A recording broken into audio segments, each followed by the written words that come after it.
Hello, and welcome to the Behind the Arc podcast. My name is Enrique, and I'm joined by Josh to talk all things NBA.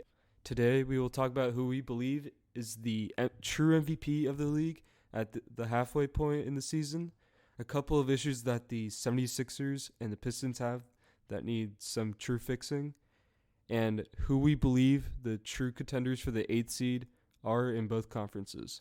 Now, without further ado, Josh, who do you think are the real candidates for the MVP this season? How we doing, guys? What's up? Personally, I think that the MVP, honestly, right now, since we're halfway through the season, at this point, we're getting a pretty good picture of the guys that are probably actual contenders for the MVP award and guys who honestly aren't really in that discussion. And the guys that I would put in that discussion at this point in the season, would be Giannis, LeBron, James Harden, and Luka. I think they're the only four players that can make a legitimate argument for MVP at this point in the year, just because of a combination of team success and personal success. Now, who do you think has the best chance out of those four? Right now, if I had to give it to anybody, I would probably give it to Giannis, just because of how good the Bucks have been. They've been consistently the best team in the league pretty much all season. I mean, with the 18-game winning streak, and Giannis has been dominant. Last year he was amazing, and he's even taken another step and advanced his game to a point that even seems to be better than it was last year, which is just incredible to me because of how dominant he is. I mean, he's basically a revolutionary Shaq. Yeah, I can definitely agree with that. Giannis also, he lost one of his best players in Brogdon, yet this team got better because of him. you know, he definitely. I think the Bucks do deserve. Yeah, the Bucks team putting a team around him that is this is a really suits good his. team around him. It fits him very effectively, being able to have shooters all over. I mean, Brook and Robin Lopez pretty much play the same role as rim protectors and basically grit and grind dudes who can shoot the three on the offensive end, and that's exactly what they need for the center position, stuff like that. The Bucks have just done a great job of putting together a team. They're very good, like Giannis guys. Like you know how Exactly. Giannis is tough, like, and he works as hard just as anyone, just as LeBron and just assuming Jimmy Butler. Jimmy Butler has a pretty good work ethic, but Yes. he lets that show too much in the media I know what you and mean, stuff. yeah. We all remember the Timberwolves fiasco. It was not Oh, good. we all remember that. It And will then not be forgotten anytime soon. and we shall not forget about his fiasco also in the 76ers. He was also And Chicago, yeah, they he didn't like him was very much either. So, it's not good, man. yeah, that's a topic for another day. I'd say. I don't know. I think a dark horse contender for this point would probably be Luka, because without his injury, I would say Luka's the favorite at this point because he's been Look, so good, and the Mavericks yeah. have exceeded expectations so much. Yeah, I can But agree with that.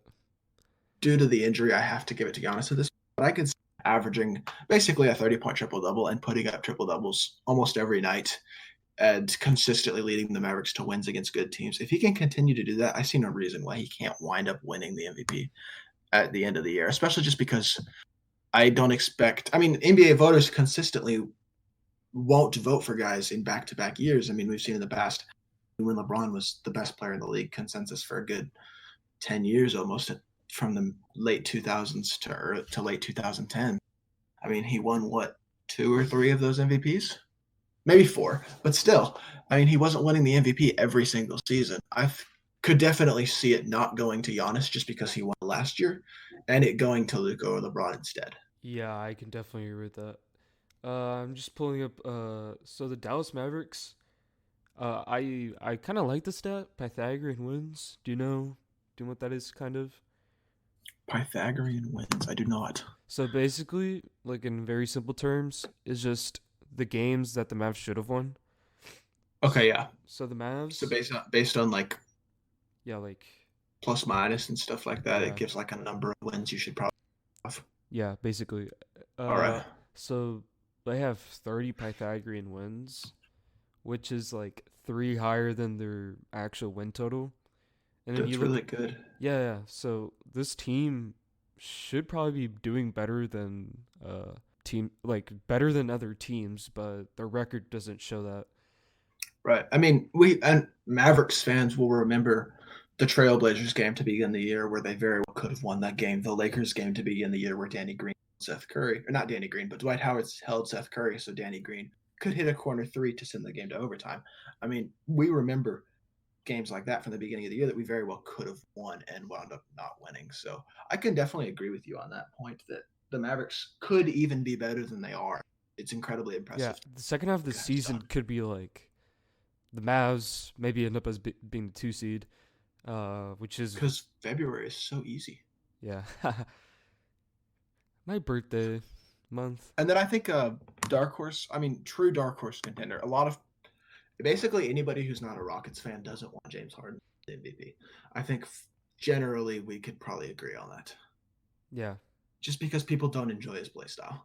But I mean, you have to give credit where credit is due. It's somebody who has the ability to average 37 to 38 points a game and do that every single night and be able to do it with relatively good efficiency as well. He's been able to do for the most part. I mean, he puts up 4 for 20 games and he'll shoot for 9 for 30, but he'll also go out and have games where he goes, you know what I mean, and puts up 40 points easily in 3 quarters. And it's just incredibly impressive what he's been able to do. It just speaks to the depth of the MVP race this year and the talent level at the top of the league that Harden probably honestly doesn't even have that much of a shot, in my opinion, MVP, and he's playing as well as he is. Yeah, I can agree with you with that. James Harden just I feel like this season he's gotten a little bit more efficient. Like I look at his stats basically almost every night, and I see that he usually sometimes shoots 50% and he shoots 30 million shots. I think the dude right. This is probably his best season, I believe. I mean, he's basically shot 44% since 2014. He's been shooting 44% pretty much, and I mean, his field goals attempted is pretty much increasing every single year. At this point, to shooting 25 shots a game, shooting 45%, and 37% from three. I mean, that's incredibly impressive that you're able to have that level of volume and score as efficiently as he is able to do. Yeah, it's pretty insane. It's just, I mean, everyone's problem with James Harden is that he basically, he's proven to be able to do basically everything except, well, obviously defense, but who cares? And he just chokes in the playoffs. And the fact that he shoots 12 free throws a game. Yeah, his stats are a little inflated. Also, he just chokes in the playoffs. As simple as that. Exactly. I mean, you got to win in the playoffs, and Harden has never been able to win. If you want to give him a true case, if you want to give him a true case for MVP, then you look at his points, you look at his assists, look at his rebounds. I mean, it's just truly historic what we're seeing from James Harden. And obviously they're also the 4 seed. They're also the 4 seed, which is pretty great for his, case. But Giannis is the better choice. I think Giannis at this point has to be the consensus choice. Just to this point in the year, just based on his dominance and how good the Bucks are, you can't give it to anybody else but Giannis at this point. Now, that'll be something we'll have to address in another month or two, though, and see if it changes. At this point, we got to give it to Giannis. I believe the only threat for Giannis is Luka Doncic, because Luka is the only one who can actually get better. He's the only one I could see getting better and better throughout the months, and maybe that brings the team to a top 3 seed, which could change people's minds. Plus, and I could see him getting a lot of. I mean, he's already getting a lot of national media attention. Yeah, true. That turning like what happened with Paul George last year when Paul George was playing really well, the PG MVP whole hashtag that started to become a thing, and people wanted Paul George to win the MVP until he got hurt. Yeah. Also, Luka, if he can he needs to do really well in the All-Star game, because that's what people see. and he needs to do pretty good at a 3-point contest just to not embarrass himself. We also have Paul George, which is why he probably did not even get close to winning the MVP. And And he got hurt, and yeah, Giannis. So so Luka needs to get better throughout the season if he wants to have a shot, or he needs to get yeah, better, and the team needs to get better. It's not just him, but I mean I agree with that. the team around him has been getting better. I mean, we all see Tim Hardaway Jr. He's probably one of the most underrated shooting guards in today's NBA, averaging like 17 points, like 3 rebounds, 3 assists when he is starting, but also an efficient shooting. 47% from field goal and 43% from 3, which is quite remarkable coming from him. Yep, I agree. Impressive to Very see. underrated duo. I mean, you could see honestly though, Luka has Luka has turned Tim Hardaway Jr. into a good NBA player Yeah, and a valuable NBA player. no one I thought would that say was Tim possible. Hardaway Jr. was Just a net ask. on the floor until this year. Yeah, just ask I hated Knicks Tim fans. Hardaway Jr. Couldn't stand him. Every time he got on the floor, I was like, why is this playing? He does not help this team. He just shoots bad shots. He frustrated the heck out of me. He really did. But this year, Luka has managed to turn. And I guess you have to give a lot of credit to THJ as well for becoming an improved defender. He seems like he's putting more effort into the game.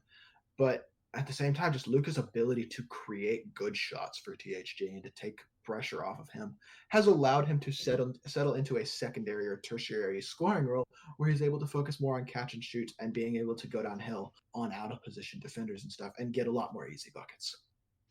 Yeah. I mean, also, when you're in a winning situation, I mean, you're more motivated to actually try more Exactly. on both That's something ends. THJ's never really gotten to experience. Yeah, Rick Carlisle also, like, Tim Hardaway Jr. also said that Rick Carlisle also really helped him improve his jump shot, which I'm very thankful, Rick Carlisle did because it has really helped the Mavericks, you know, find a really. This is probably the best available shooting guard player to have around Luka because it's not a guy who's gonna be ball dominant, but he's going to, shoot the lights out and He's be open all capable the of time. creating his own shot occasionally. Yeah, occasionally, but he doesn't like ball hog. Exactly. All right, so now to move on to the next topic. So I think something else that really is a big deal that needs to be discussed is becoming a bigger and bigger deal by the day and by the week in every single game that the play. It's becoming more of a question of what are they going to do? Because I mean, we see Embiid is out right now and hasn't been playing, and I think he'll be reevaluated within the next week or so, and then based on that, he'll probably be out for another couple of weeks, so minimum, I would say. And we're seeing at this point, I mean, the Philadelphia 76ers are a mess. They're a good team and they have a good record, but they're a mess. They have no offensive identity. They're really inconsistent. Ben Simmons is one player in the first half and a second, it seems like in most games. Brett Brown is a mess. I mean, the Sixers have some problems, and I think that this is something that's really going to need to be addressed. They need to decide what direction to go in over the next year or so because it will probably shape the next 5 or 10 years of their franchise. Yeah, I believe, in my opinion, they're going to need to trade either one of Ben Simmons or Joel Embiid. And I think moving on from Brett Brown's the best move for the team. I agree with that for sure. Future. 100%. Embiid is, don't get me wrong. Joel Embiid is a god, especially in the paint. He just dominates from rebounding, posting up players, dunking, athletic. Like he's insane. Like, don't get me wrong, but he has proven to have major injury problems with the 76ers, which, I mean, availability is probably the best attribute a star can have. And if you're not available, I mean, what's the point? Yeah. Well, let me ask you this. If you had to trade one of Ben Simmons or Joel Embiid, who would you trade?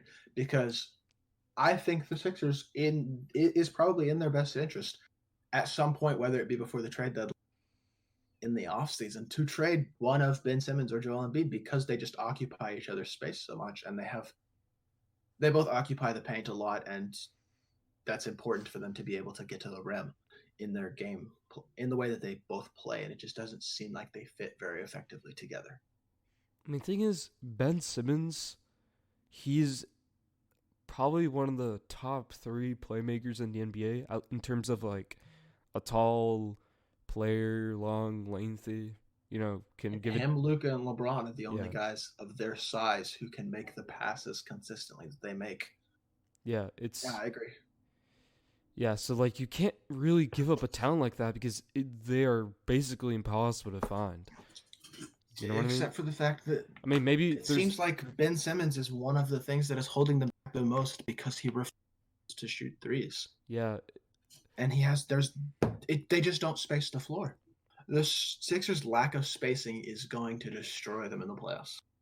yeah. Like, that's why they need to like really fix this. But it's like hard and challenging because like either give up your best player in Joel Embiid, who's providing you like 25 points per game, and just basically dominates the paint, or you stay with or you trade Ben Simmons, and just hope to God that you did not make a mistake and he does not become like what people presume he's going to be, which is the next LeBron Next James. LeBron.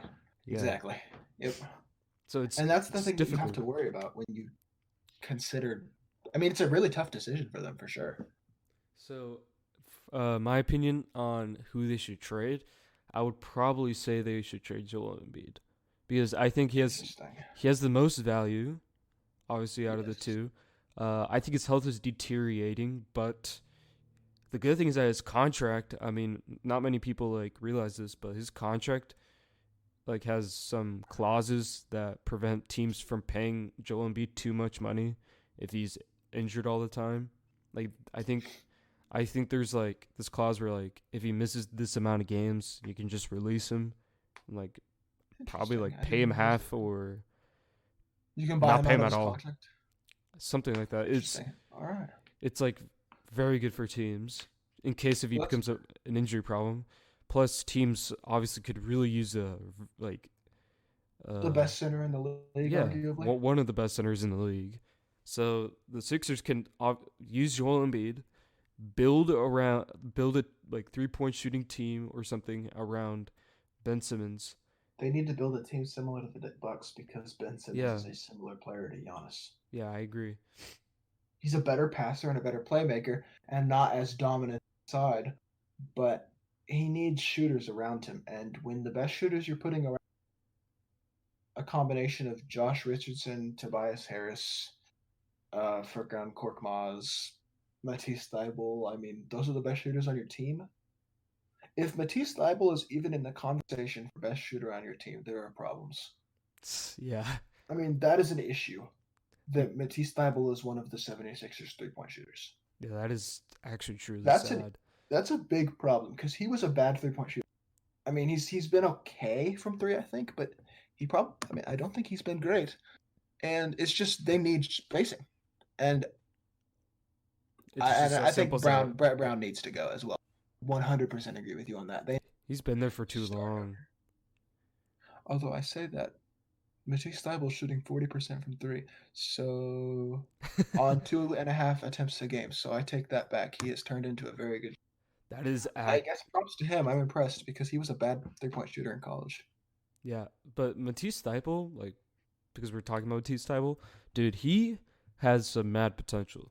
Because players in the league, player of the year potential. That's the potential he has. No, he has like superstar potential, like even because, I mean, like you just said, he is shooting 40% from three. He can't create his own shot though. We all thought, yeah, well, we all know that, but you can obviously develop that as you get older. But true, we all see Matisse Thybulle. I mean, he's an elite defender, and he is already showing signs of life on offense, and he's still relatively young. So it's true. If he gets to averaging, I mean, if he can average 18 points a game in his prime, he'll be an all-star. Yeah, like he can easily become an all-star. I mean, if he obviously continues to improve, which he can, because his work ethic, like on both ends, seems to be mind blowing. I agree with that. And that's the thing about the Sixers is it's not like, I mean, we're talking as if it's all gloom and doom for the Sixers. The Sixers are a really good team that could, with their current makeup, have won the NBA Finals last year. I mean, they were one shot away from making the finals, probably. You know what I mean? It's, or at least having a chance to make the finals. They would have played the Bucks, but still, you know what I mean. So, what do you think an Embiid trade package could look like? Like, which teams could look at Embiid and just say, "Boy, we need him." The Boston Celtics. Boston Celtics. I Yep. think they would trade Jaylen Brown, Marcus Smart, and maybe not Marcus Smart.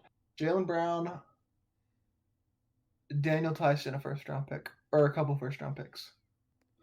I think if they traded Jaylen Brown, Daniel Tice, and 2 firsts, the Yeah. Sixers would consider it.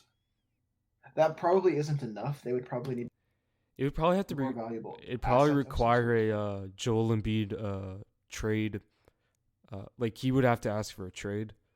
I Yes, think I for agree. them to even consider it, because obviously Joel Embiid is untouchable. So as Ben Simmons, because of the unique skill sets they bring that are pretty rare to find in like basically any era in the NBA. So I just don't think Simmons is untouchable. And me personally, I think I he's would choose untouchable. Embiid over Simmons just because of the player Embiid has proven himself as. Yeah, Embiid's already proven, but I would take the gamble on Ben Simmons. Try to build a team around him, because clearly this team does not fit the needs that Ben Simmons like needs. You know, like Right. Ben Simmons needs 3-point shooters, and there's no one there. Like Except for Furkan Korkmaz, they don't really have any shooters. Yeah, so like you see, I mean Matisse Thybulle surprised me, but I mean I don't know if it's a fluke or something, but most of his shots, his 3-point shots, are wide open looks though. yeah. But like you could see like the Lakers and Mavericks. I mean, obviously LeBron and Luka can create their own shots, but they also have like 3-point shooters who they can rely on. Yeah, they've That done a really good job of yeah, putting pieces around those guys, like with the Lakers, Danny Green and Avery Bradley but and like Kyle Kuzma, this is like and guys who can shoot. this is why there's an open criticism about Ben Simmons. Like, yes, he can find open players, and yes, he is one of the best defenders in the league because of his size. But I mean, the dude cannot create his own shot. Maybe And like that's a problem. yeah, he really needs to develop that, or if he wants to, take the 76ers to the next level. But Yeah. in order to do that, he actually like needs 3-point shooters. He needs Right. shooters on his team, Yeah, I agree. I think that's something and that the obviously needs Sixers to are get definitely better. going to have to think about going into the next month or so. I mean, going into the trade deadline, do you looking to see what you can and what I your options are? yeah, I think you at least shop around and potentially and maybe see. shop around a little bit, but I would probably stay home because Ben Simmons's his extension does not kick in till next season. So maybe If I'm the Sixers, though, I'm gonna go see what Bradley Beal's what I have to give up for Bradley Beal. I'm gonna go see Bradley what I have to Beal, give up. Devin Booker. Exactly, players, even D'Angelo Russell potentially, players of that Like maybe value, though. maybe you can make a package with the Suns. Maybe ask for DeAndre Hunter, or no, DeAndre DeAndre Aiden, Hunter. DeAndre Yeah. Aiden, and what other shoes do they have on the team? Like oh yes, Cam Johnson, great shooter. Uh-huh. Then you can ask for like 2 first-round picks. Maybe you have a deal there. You're saying Aiton, Cam Johnson, and 2 first-round picks for Embiid? Yeah, some probably protected picks, Interesting. but I could see it potentially. It depends on how much value this. yeah, because Aiden has also Aiton, yeah. Aiden has a little bit of what Joel Embiid has. He's just a little bit less tough. Aiton's got all-star potential though for sure. Yeah, so I mean, if I you think get Aiton him, will be a 5, 6, 7. yeah, he should be elite. And then you'd also get Yeah, for sure. you get that shooter. Oh yeah, also DeAndre Hunter why do I keep on saying DeAndre Hunter? Hunter, bro. DeAndre Aiden also he's young, and his contract so much better than Joel Embiid. and Sure. also Cam Reddish or Cam Johnson. Why do I keep on thinking of Hawks players? Cam Reddish and DeAndre Hunter. Yeah, they should be part of the trade package. Yeah, Haha. exactly. It would make sense. No, but I agree with you. I could definitely shopping around it. Moves. Brett Brown needs to go.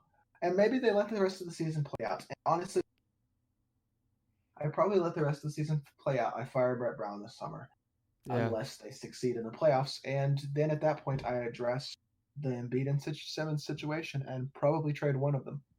yeah.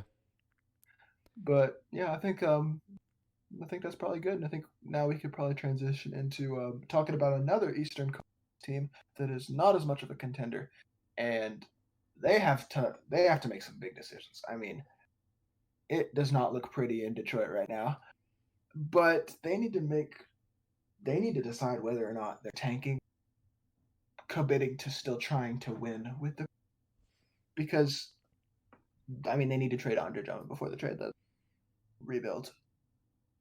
They I just just don't think his value is going to increase. they just need to get someone from Archer Drummond because his value is constantly just decreasing because teams already know that the Pistons are not going to resign him, and teams already know Andre Drummond's going to decline his player option. And So he's not playing hard. teams, yeah, he's not playing hard, so teams aren't like very. It doesn't They're seem losing like the value. interested. Yeah, and he doesn't provide the 3-point shooting either, so teams don't see a lot of value in him.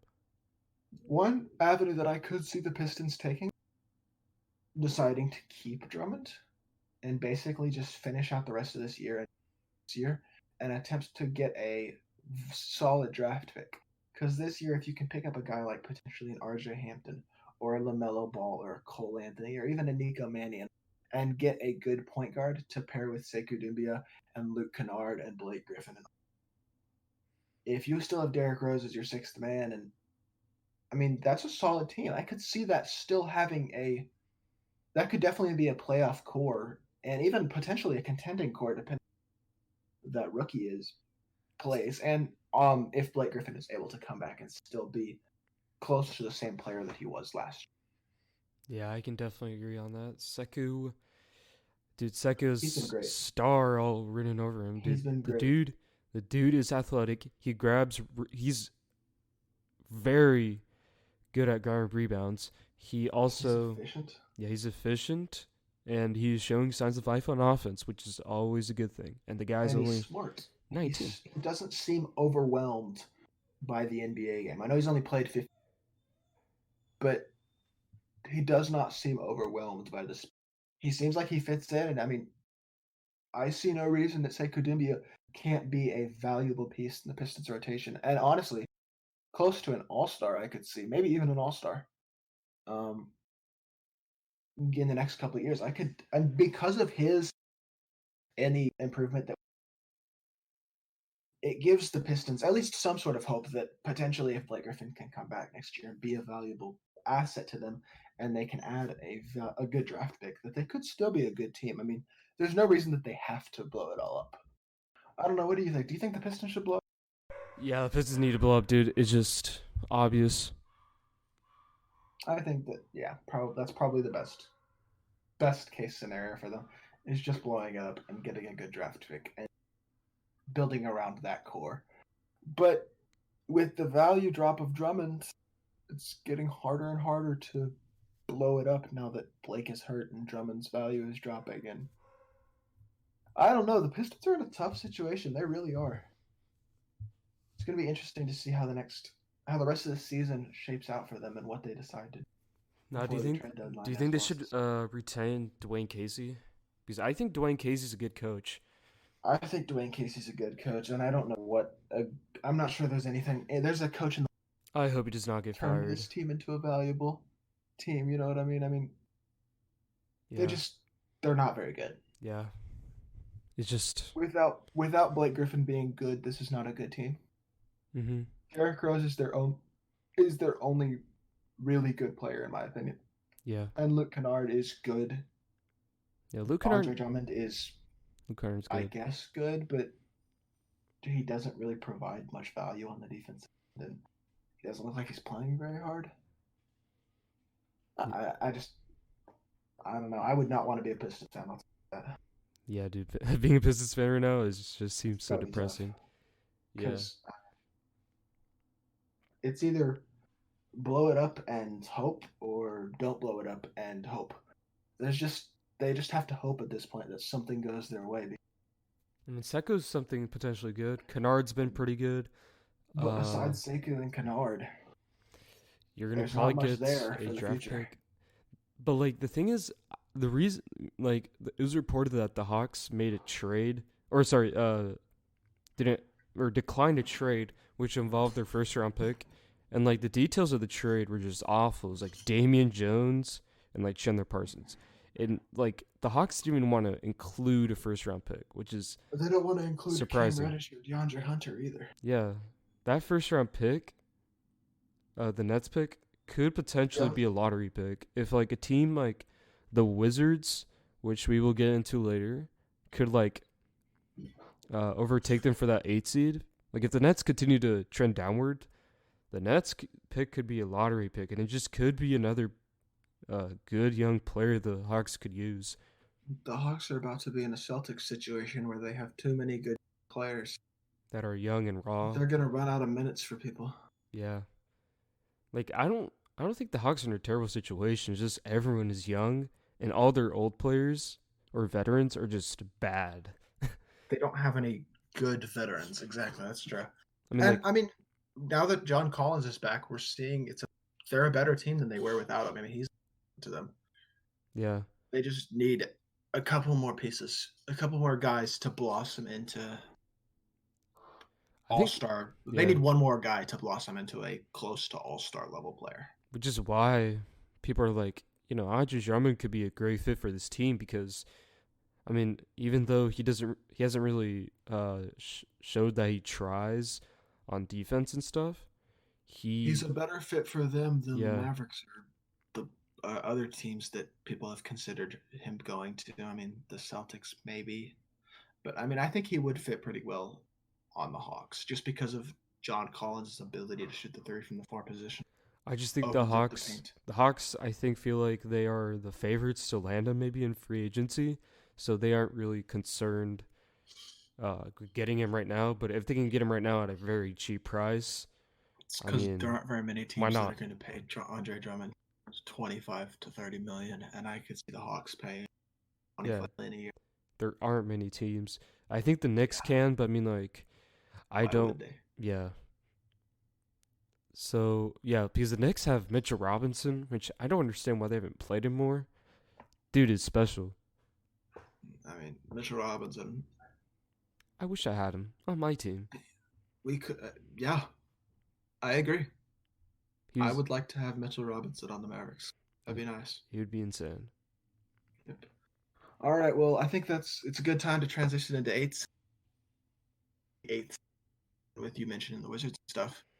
Yeah. Um, because in both conferences, it looks like right now we have a pretty set top seven, basically down to the Thunder in the West and basically down to the Magic in the East. And it seems like those top seven teams in both conferences at this point, as things are stable, it seems like those are the seven playoff teams in both conferences at this point in the year. You know what I mean? And then we have an eighth spot for somebody to lose in the first round. But the question really becomes who out of the other 10 teams fighting for those two spots could it be? All right. So are we talking about the East? We'll talk. Yeah, sure. Let's start with the Okay, East. we'll start with the East. So obviously we got the Nets who are the favorites. They finally have Kyrie Irving coming back. They still have a very solid team around Kyrie. I mean, Spencer Dinwiddie was just going off. Dude, the guy was averaging almost 22 points. Like, I think that dude has been better than Kyrie has this whole season because he's actually played mostly every game. I wouldn't go that far. Kyrie's averaged like 27. Well, I know, But like, Kyrie's played better when he has played. But I'm just saying, Spencer he's only played Dinwiddie, 14 games. yeah. I'm just saying, like, Spencer Dinwiddie has been the better point guard this season because of the amount of times he's been on the court and the record he's been able to get them. I don't know. I think that the team that I honestly think has the best Dinwiddie seed. also. Okay, sorry. Hmm. Dinwiddie is also probably a better leader than Kyrie. I mean, I would disagree with that. It seems like everywhere Kyrie goes, there's conflict. Yeah, but I I think think we can confidently say at this point, though, that the Cavs, the Knicks, and the Hawks are definitely. yeah, Cavs, Knicks, Hawks are gone. Wizards. If the Wizards Wizards, are kind of gone. Yeah, I, Wizards are gone. I don't I think the don't. Wizards get I believe they still can, only because their whole roster's been pretty much injured this whole season, and even with their whole roster being injured, they have remained top 10 offense, and they have been a team that does not turn over the ball, and they always try to find open players, which leads to many assists for that team. So I think once everyone comes back, like Mo Wagner, also Rui Hachimura, who has had an underrated rookie season, I think they will be They have an a team to they have an watch. easy February. The second half of March to the end of the season, which is halfway through April. They basically play Boston, Oklahoma City, Philadelphia, Milwaukee, Boston, Milwaukee again, Los Angeles, the Pelicans, Philadelphia, the Pacers, the Raptors, the Rockets, the Pelicans. I mean, the Pacers again, like Oh my God. horrible. And that's not every team. They also play Atlanta, Brooklyn, and Charlotte, but Wait, was that this month and or Phoenix. That's the is that? that's between March 13th and April 15th to end this. Oh man, They play all of those teams. That is really tough. that's brutal. I. Oh man, I don't So know. I just can't I see that team. I I don't think they're going to win very many of those games, and they're going to have to chance at that eighth seed. But the thing So I is, really don't do they consider them really? contenders. But like, do they really need to win many games? I mean, the Nets are below 500, and also the Magic are below 500. I mean, like barely. So the Wizards just need to get everyone healthy now. Like, it's gonna be unlikely, but they can get hot. I think I guess so. they have the team, like a team that is that good offensively. At some point's gonna get very hot in the season. When they have all their players back and stuff. Yeah, that's fair. Although the Nets probably do have an easier schedule to end. I think that it will probably wind up Being the coming Nets. down to the eighth seed will probably wind up coming Nets and the Wizards if I had to guess if the Wizards get healthy in time. But I just think that the Wizards already being in a 5.5 game hold to the Nets and It's too much. having a tough schedule down the stretch in the last month of the season is going to put them at a disadvantage because of the fact that the Nets play a lot more easier games in the last month of the season. I mean, they get games at Chicago, at Cleveland, versus Detroit at home, versus Portland at home, versus Cleveland at home, versus Washington at home. They get to play Sacramento, Orlando. You know what I mean? Like they don't have to play as many powerhouse games in that last month of the season. Yeah. Also, we gotta add the Bulls. The Bulls. I mean, I saw them in person against the Mavs. They are an interesting team.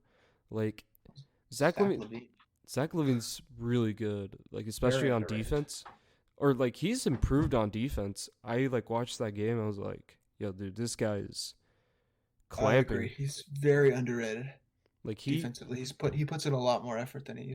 yeah, than he used to. Like he was not this good before, which is Agreed. rare because players who come into the league and either or like if they're terrible on defense, they usually never become that good. And well, Zach Levine's become pretty good. If Markkinen From had my opinion, developed the way that the Bulls thought he was going, and honestly, the way everybody thought the next Dirk, pretty much. yeah, Um, I mean, Markkinen is such a huge disappointment. If he had developed into the player that they thought he could be, which would be a second star player, if he was in the process of turning into that player right now, then I could definitely see that team being definitely. I think they'd be the favorites, but it seems like there are too many nights where they're an injury-prone team. and that's a problem. Zach Levine, for all of his, I mean, he's very good and very underrated.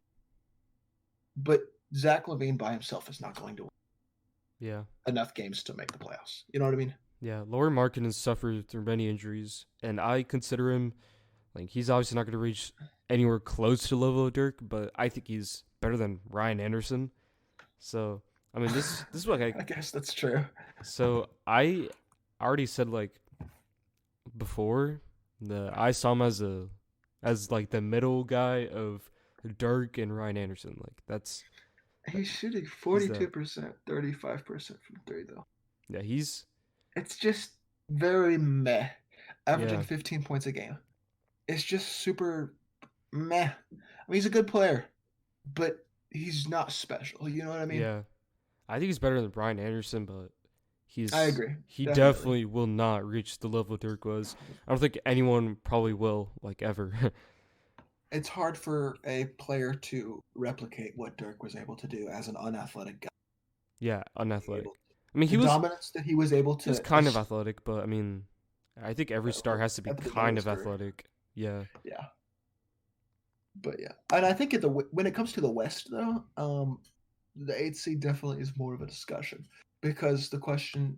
I mean, you have the Spurs, you have the Trailblazers, you you have the Spurs and the Trailblazers, and maybe the Pelicans, And the but Grizzlies. Can't and the forget the Grizzlies. Grizzlies. That's true. You're right. I forgot about the Grizzlies. Yeah, the Can't Grizzlies are forget about the very Grizzlies. forgettable. Everybody forgets about the Grizzlies, but you can't be forgetting about the Grizzlies. You're right. Dude, I Although just every time I watch cannot the Grizzlies, I ever, find myself dude, I cannot ever remember the coach for the Grizzlies for some reason. Taylor Jenkins. Okay, Taylor Jenkins, dude, that guy. I had never heard of him until he was hired by the Grizzlies. Yeah, like, I keep on forgetting his name. I don't understand why, but that dude has done a spectacular job with this team. Like, He really has. And yeah, every time I watch them, I find myself impressed. yeah, Because I watched the Grizzlies Rockets game last week because it was a good game, and I mean it's very impressive because I was like, Ja Morant is outplaying James Harden, and that was really impressive to see. I mean, we saw And it Jaren last year with Jackson is Luka. an elite defender, both on the interior and um on the perimeter. I think Jaren Jackson Jr. is the best perimeter player Dude, among big men in the entire league. dude, He's so good on defense on the perimeter. I thought he was gonna be a little bit better on defense, like more dominant initially, but I mean, obviously he can improve as time goes on. But dude, Jerry Jackson, is so good, man. He's not dominant on the interior on defense, like a lot of people He's probably expect. yeah, I expect him to be more dominant interior. But dude, the guy But can the perimeter defense flame from three. Like he's flames. Like that too, exactly. He's a valuable, super valuable. He's a decent ball handler. He's fast. I mean, he's got it all. he's only shoot, he 20. can handle the ball. He's fast. He's young. He's a freak athlete. He's an amazing perimeter defender for like arguably best in, and he's a really good interior defender. He's got it all. And Ja Morant's a future superstar as well. Yeah. That's a really bright future. guy- And honestly, A when guy we talk that about it like that, I think they're the favorite for the 8th seed. If I had to say right now, yeah they seem to be the best team of those teams that could compete for the 8th seed. yeah because we all know the Grizzlies. They can improve over the season, and we all forgot about Josh Jackson, which could be a special weapon they are hiding. The guy has done very well with the G League team, so And maybe for all the people sleeping on the Grizzlies out there who might be listening to this, don't forget they've won 7 games in a row. yeah, they are I spectacular. mean, that's really, really, really impressive. And that includes wins over the Clippers and the Rockets, and I guess the Spurs. Like, man, but they beat the Clippers and the Rockets. They beat the Clippers by 26. I mean, they've been very, very good. And it's impressive to see how they've managed to basically with 2 really young guys and a bunch of role players and turn them into a play, or at least a playoff contender.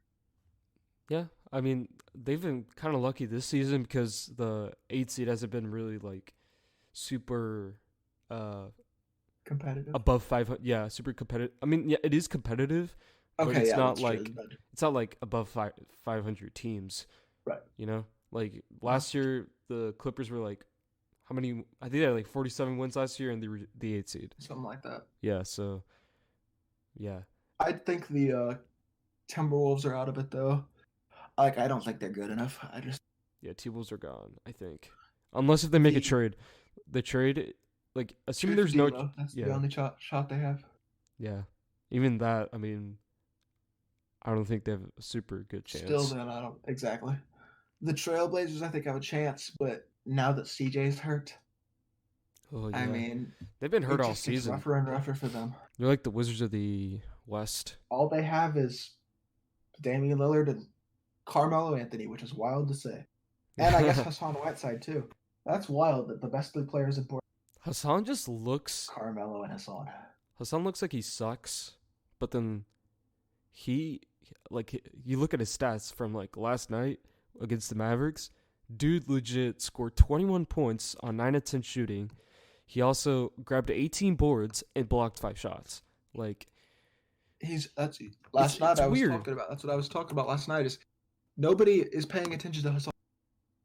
Quite literally, But, like, again, if this was the mid 2000s yeah, people... and centers made the All Star game like that. Yeah, the thing is, people, for some reason, don't respect him enough. But because, like, when he's on the court, he sometimes makes really dumb mistakes that just fans do not like and coaches don't like on the court and off the court. Right, and he's averaging 16 points and shooting 60% from the field and 70, which is a big improvement because he's been a bad free throw shooter for most. Oh, he's improved? He's shooting 75% from the free throw line this year on 4 attempts a game. Last year he shot 45% from the free throw line. Yeah, that's a pretty big difference. Yeah. And I mean that's a big issue on 4 attempts a game. That's a big deal to have somebody who's able to, yeah, instead of somebody who's all. Just very briefly, I'm gonna go back to the East real quick because I think the Hornets. You got to give credit where credit is due. I mean, they are probably not going to make the playoffs. I mean, if they make the playoffs, I would give James Borrego the Coach of the Year for 9 seasons straight. I would Exactly. That team was not supposed to do good at all, but They were supposed to be the worst team in the league. yeah, they were supposed to be historically bad, just as bad probably as the Bobcats. Well, their best player was Terry Rozier going. Now, going into the season, We were Terry considering Rozier, them. They might be the worst team in NBA history. yeah, but James Borrego somehow, some way, They have 15 wins. yeah, That's impressive. this team is not They've only bad played at half all. the year and they have 15 wins. They're going to win 28, 29, 30 games, which, while that's not a lot of games, it's not like 8. And I thought they were going to win like 8 games this year. Yeah, me too. So it's pretty impressive to They me. might They've win managed 30. to- Like, they might win It 30, could happen. 30 games, maybe like 35 even. Like, I think winning 30 games with the if they could with just, the development that Devontae Graham and PJ Washington have shown would be a huge yeah. for the Hornets for this season. Mm-hmm. Plus, I mean, the thing is, they just have bad contracts. I mean, that's what really hurt their potential when they had Kemba Walker. I mean, Nicholas, But they'll be off those contracts within the next couple of years. yeah, and they're gonna be young, so they're gonna have Devontae Graham, who's been spectacular. Like, I've never seen a jump like that where a guy goes from one of the most inefficient players in the NBA into He being was so bad. one of the best, young guards in the league. Then Exactly.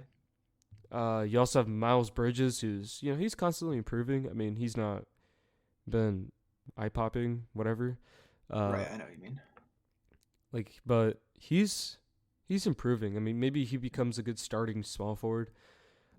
Obviously, PJ Washington's really impressed me. I think he's impressed a lot of people. I agree. So yeah, just build around those 3 guys. Draft solid players, and I they're gonna believe have $30 million in cap room this summer.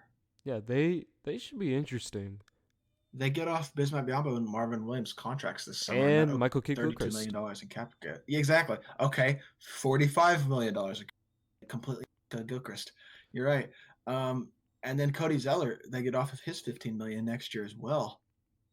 I mean, that's a lot of money. Well, it's not next year. I believe he has a and player they get option. off Batum's contract. Batum, well, yeah, in 2021, Batum's gone. Unless if he declines his player option, but He's not going yeah. to. Absolutely no way. If he does, he's the most generous player of all time. No one's declining that. No, he doesn't have an option though. Cody Zeller does not have an option for next year. Well, I thought he had an option. Whoops. But Well, That's a team option for Batum. Not a team option. I'm sorry, player option for Yeah. year. I know Michael. And he'll definitely accept it because it's Yeah. $27 million, and he's worth nothing close to that. Yeah. Like he's probably worth like $6 million on a championship team. $27 million for Nicholas Batum. Yeah, he doesn't do anything for them. Do you remember what his contract was? Like 5 years, $120 million. Yeah, I remember that. I remember when the Mavs had interest, and I was like, "Oh, we should get him." But then once they paid him $120 million, I'm just like, "Yo, stay away." That's disgusting. Yeah, that's awful. That's how you become a bad team, is by paying Bismack Biyombo, Michael Gilchrist, Well, the thing is, Cody Zeller, they didn't Marvin pay Williams, Bismack, and Nicholas Batum. They technically didn't pay for Bismack. He just You're landed right, like he just landed on the Hornets because of what was it, like the Dwight Howard trade? Yeah. there were several trades, but yeah, I think That was the biggest salary dump trade of all time. No one ever talks about it. It was like Timothy Mozgov going to the Magic, and then you got Dwight Howard's big contract. You move it to the Nets, and then you got Bismack Biyombo going to the Hornets. Like Yep. biggest salary dump like ever. Yep. But right now, I do think if we had to pick 8 seeds right now, the Nets, I think. Yeah. Would you agree? Yeah, Nets I definitely. mean, they're the current 8 seeds, and I think they're in all likelihood will probably hold on to those positions. Yeah. Nets, then after that, it's just like a coin toss. I just don't know. Like, maybe a team, like, maybe the Wizards stay the same, or maybe they just completely go off. I agree. Well, is there anything else you'd like to talk about today? I mean, we haven't talked about the West. I mean, we haven't talked about the Spurs. We still haven't made our predictions, for the West. So we also got the Spurs. We haven't even talked about the Spurs. Spurs are the 9th seed. I think they're only 1 game behind or back. Sorry. They're 2 games back, but yeah. Yeah. They got some solid players. DeMar DeRozan. He's having a really good year that people are forgetting about. Nobody's paying attention to the fact that DeMar's been really good. Yeah, DeMar's just an efficient player, but he just can't shoot threes. He's like Monte, like kind of like a Monte, except Monte could actually kind of shoot threes sometimes. I agree with you on that. Yeah. So, and then you also have DeJounte Murray, who's one of the most underrated point guards in this league. He's young. He's showing signs of life on offense, and he's an elite defender. An elite defender. Yeah, like teams are just hungry for those types of players. Big too. He's 6'4", but not only that, he's like a lanky guard. Yeah. He's got like a 6'8" wingspan. 6. Mm-hmm. And I mean, he's averaging 10 points a game. He shot 31% from 3, which isn't great, but it's an improvement over what he was in 2017 before his ACL injury. And he's shooting 48% from the field. So he's finishing well at the rim. I mean, he's been a valuable offensive, and he's been a obvious plus on defense. And I think with his youth and the fact that he's honestly coming off of an injury this year, I think there's definitely a very good chance that DeJounte Murray could be he could be an important piece. And I guess the Spurs, basically everybody's forgotten about the Spurs, but I mean, they could continue their playoff streak again. Could definitely happen. They're 2 games back right now, so that transitions perfect to my prediction. I believe the Spurs are going to probably take that 8th seed because we all know, even though the Spurs look... Oh, yeah, well, let me add one more point for the Spurs, actually. LaMarcus Aldridge, I mean, we all thought, he's going to probably remain the same player, but, dude, the guy's been flames from 3-point range. Like, have you seen this guy be flames? Here, let me look it up. It is impressive. Yeah, so LaMarcus Aldridge, he's averaging 44% from 3. 44. And he's attempting 2.7 threes. Yeah. And, well, he just started now taking threes, so I think that the three-pointers attempted is going to go way up. Yeah, that has really helped the Spurs, come back from the early season slump. They're 5-5 in their last 10 games. They're playing solid basketball. Yeah, they're playing solid basketball. I think, but obviously LaMarcus Aldridge bringing the 3-point shot is going to really help open this offense up because, I mean, they have they were kind of like the 76ers were like, there's just barely any spacing. Marco Bellinelli has regressed hardcore. Like Have you seen what DeRozan's been doing consistently though? I mean, their last scoring 10 games, inside, scoring mid ranges, and he can, he gets a lot of free throws. Like he gets really easy buckets, and but in their last 10 games, I something mean, you like for a player, like in he's a put up player. 21, 29, 24, 30, 20, 36, 25, 30. 30. I mean, Yeah, dude, the guy can play ball. Like he is so smart as well. Like he doesn't. he's putting up 25 a game. Yeah, he doesn't take bad shots. Like he takes very smart shots. It's just Agreed. the 3-point shot. Like if he had that 3-point shot, dude, he'd be one of the best players in the league. Like I'm not even Agreed. joking. And I wish he was also a little bit better on defense, but it is what it And is. they get lucky down the stretch. They have a good They have a good uh last part of the and schedule. Minnesota, Golden State, Sacramento, Golden State again, New Orleans, Sacramento again, New Orleans again. I mean, they play New Orleans twice, Sacramento, Golden State twice, and Minnesota twice down the stretch, and Memphis in the last month of the season. I mean, they got 10 pretty easy games down the stretch. Yeah. So I could see it. You make a good point. They could definitely be the Spurs as well. I think it's going to be the Spurs or the Grizzlies in the West, though, because I don't think the Who Trailblazers. else is there? Yeah, Trailblazers. that I good. think. Yeah, they're done. The injuries are just too much to overcome. If they had Nurk, Whiteside isn't going to improve. the only way they can somehow get better is that they make maybe a trade for Kevin Love and then Nurkic comes back to being fully healthy. When will Nurkic be back is the question, though. They need him back soon. I don't know, man. I don't even know if he's coming back this season. Probably will come back around February or March, in my opinion.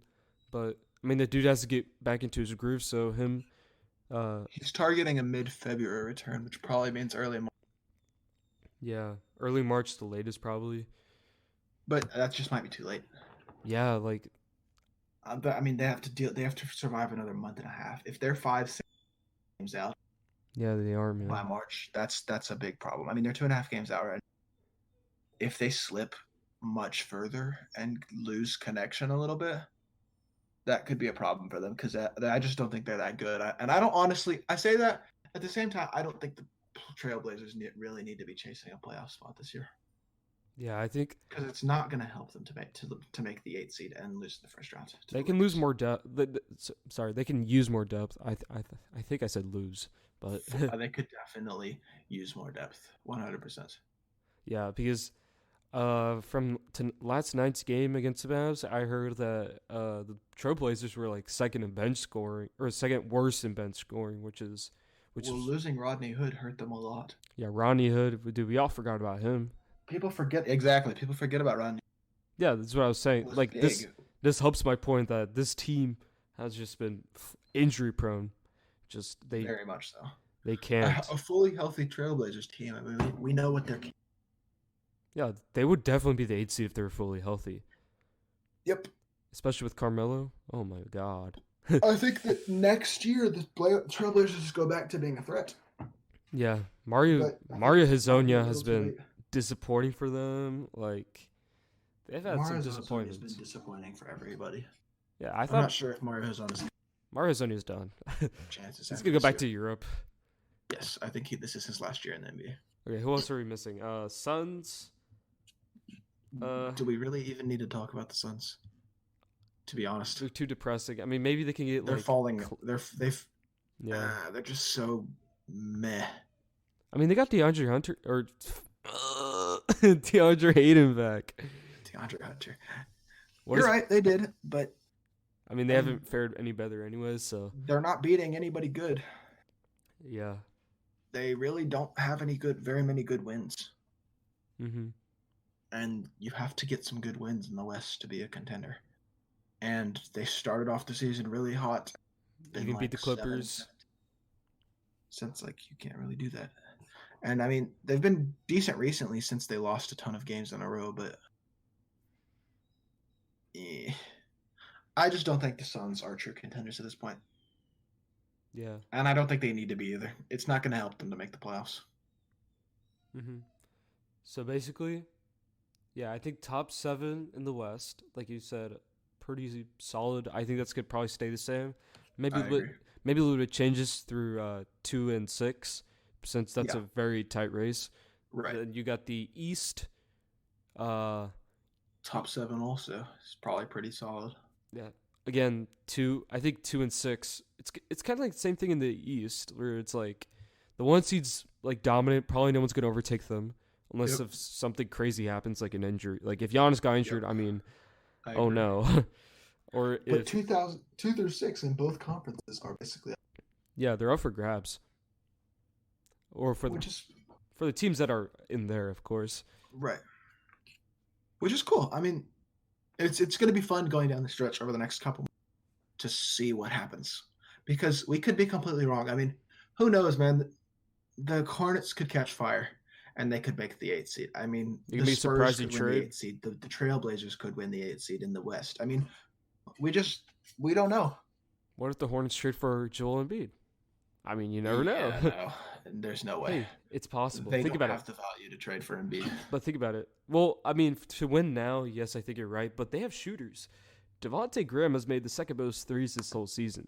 I Yeah, mean, but he's still not super efficient from 3. He just shoots a lot. really? I mean, let me Yeah, check. Okay, Devontae Graham. he's not. He hasn't been that 30, efficient though. dude, 39% from Oh, three. he's shooting 38. He's shooting now 39%. Never Now mind. I take you it. could say from field goal, but you can't Well, say that's from because three. he's shooting mostly threes. Yeah, 2/3 of his shot are 3-point shots. yeah. So yeah, like I was saying, like dude, Devontae Graham could be interesting for them, and PJ Washington could be very interesting for them because he's also a threat from three. I agree with that. You're right. So You you make can a have good point. you can roll a lineup of Ben Simmons at point guard, then you can have Devontae Graham at shooting guard. You can also trade for Cody Zeller as well, to make the cap space work. Cody Zeller isn't terrible. So yeah, again, you got Ben Simmons, you got It's got Devontae value. Graham, You're right. Cody's definitely. then you got Tobias Harris, then you have Al Horford at power forward, and then you can have Cody Zeller at center, and that is Or you could bring Cody Zeller off the bench at center and have Al start at center. or Norval Pele. I like Norvell Pell though. I do. I really like Norvell Pell. Yeah, he's I'm a big Norvell Pell fan. I think he's and doesn't really get near the credit that he deserves. I mean, he doesn't play a ton, but when he does, he's a great shot blocker. He's efficient. He's a good rebounder, and he plays really hard. And that's what you need from a bench big. You know what I mean? yeah he's And he's a great athlete. he's been a diamond in the rough. Like I don't know how they got him. He just randomly showed up on their roster. I was just like, oh, they have this guy. He was a high school superstar. I did not know that. I followed high school basketball. He was a superstar in high school several years ago, and then he kind of fell off the map. And then he resurfaced last year as a member of the. I didn't know what had happened to him honestly, but I mean, he's turned himself into a valuable player from just G League development, which is, I mean, good for him. You know what I mean? He's carved out a role for himself in the NBA. He's going to be a solid player. Yeah, Norval Pell, I mean, solid. He's just solid as a bench player. I mean, he was, again, like I said, diamond in the rough for them. So solid. I think that's a good way to describe him. He's solid. Yeah, and they desperately need a backup center. I mean, who do they have other than Norval Pell? Like Kyle Quinn. Yeah, no, he's not good, man. Yeah, exactly. So, and he's old too. Yeah, so, dude. Yeah. But I think we can probably wrap it up right around here, and I think this is the first episode of the Behind the Arc podcast. So if y'all enjoyed listening to this, please make sure to leave a like, subscribe to our channel on YouTube, share the video, and make sure to check back next week for another episode, and we will continue to pump these out. So thank y'all for listening, and we'll be back at it again next week. Y'all have a great week. And always remember, Mo Bamba's always with you. Always.